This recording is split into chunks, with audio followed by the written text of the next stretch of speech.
Você alguma vez já ficou sabendo que a extinta União das Repúblicas Socialistas Soviéticas, a famosa URSS, foi a primeira nação a pousar uma sonda espacial no planeta Vênus?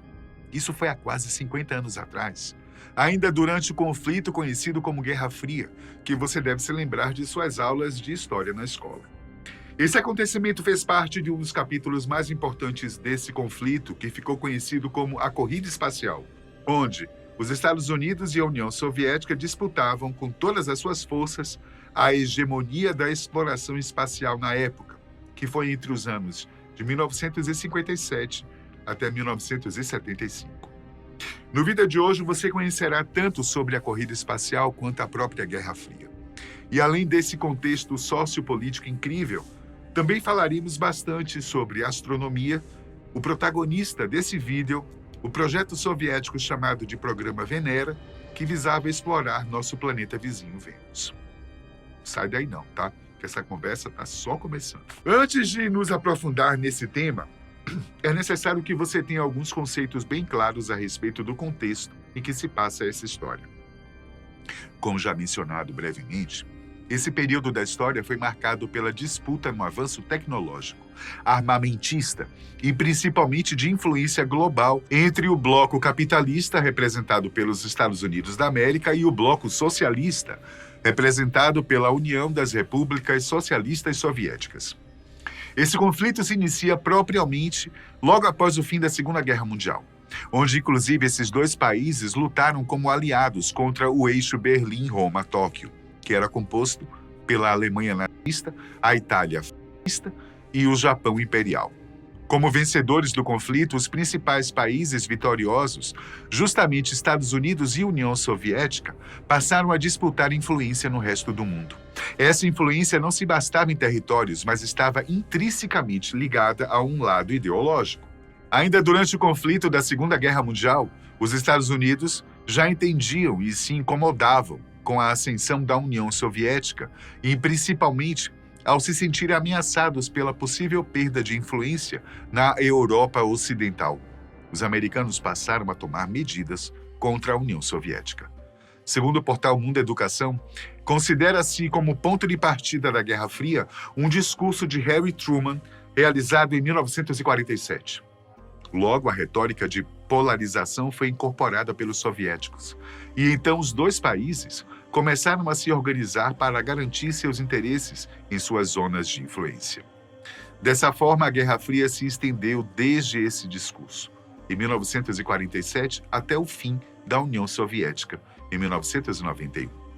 Durante todo esse tempo, ambos os países lutavam de forma indireta, daí o nome Guerra Fria, pois não existiu nenhum conflito armado direto entre esses países, apesar de ambos viverem uma incerteza constante a respeito de um embate real que poderia até mesmo chegar a um conflito nuclear devastador. Esses conflitos indiretos estavam principalmente na influência em determinados territórios, como, por exemplo, a Coreia. A Guerra da Coreia começou em 1950 e teve fortíssima influência tanto dos Estados Unidos, que influenciavam a guerra a partir do sul, e da União Soviética, que influenciava a partir do norte. Um exemplo claríssimo do impacto dessas nações no mundo é a atual divisão da Coreia em dois países, a Coreia do Sul e a República Popular Democrática da Coreia, que conhecemos como Coreia do Norte. Esse é só um dos inúmeros exemplos que poderíamos trazer a respeito das consequências desse conflito tão interessante. Mas o foco de hoje é sobre a corrida espacial, um capítulo muito fascinante da história recente do nosso mundo.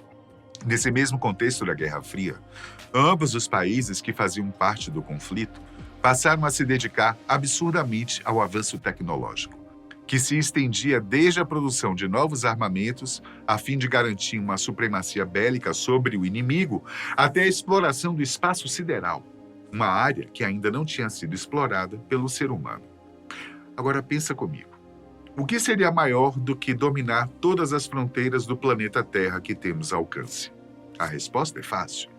Dominar o que está além do alcance humano, o que está muito além de onde as mãos de qualquer pessoa já chegou. Era com esse pensamento que a União Soviética e Estados Unidos passaram a se dedicar enormemente na criação de novas tecnologias para levar o homem ao espaço e exercer um domínio sobre essa área. Como você já deve estar pensando, o vencedor dessa disputa deve ter sido os Estados Unidos. Afinal de contas, em 69, essa nação conseguiu, com sucesso, enviar uma sonda tripulada para a Lua, e isso marcou a vitória capitalista nessa corrida, onde supostamente a linha de chegada era o satélite natural do nosso planeta.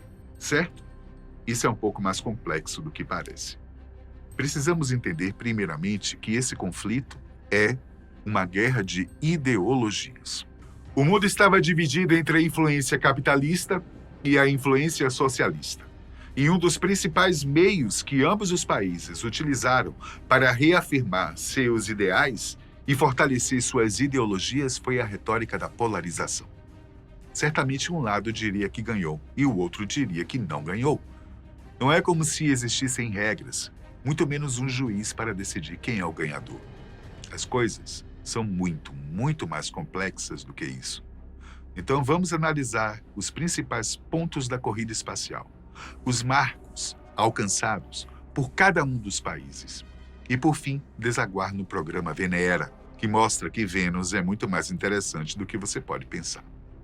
Pois bem, o primeiro grande marco da corrida espacial está nas mãos dos soviéticos, quando, no dia 4 de outubro de 1957, foi lançado o Sputnik 1, o primeiro satélite artificial a ficar em órbita no nosso planeta.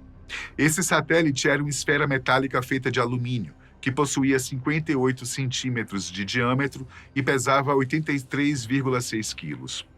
O segundo marco vem logo em seguida e continua diretamente o legado do primeiro. Em 4 de novembro de 57, com o Sputnik 2, que possuía um diferencial, carregou o primeiro ser vivo, a cachorrinha chamada Laika, que foi a primeira terrestre a ver a Terra lá de cima. Mas, infelizmente, faleceu pouco tempo depois por conta do superaquecimento da estrutura que a carregava. Além dos Sputniks 1 e 2, os soviéticos chegaram a lançar mais 8 satélites sobre essa nomenclatura. Isso não passou despercebido pelos americanos, que se sentiram na obrigação de correr atrás do prejuízo, pois as notícias sobre o lançamento dos satélites soviéticos não ficaram apenas na União Soviética, começaram a repercutir em todo o mundo. Dessa forma, em 31 de janeiro de 58, quando aconteceu o lançamento do Explorer 1, que, por sinal, foi importantíssimo para a astronomia, pois foi graças a ele que foi descoberto o cinturão de Van Allen, uma região radioativa ao redor do nosso planeta.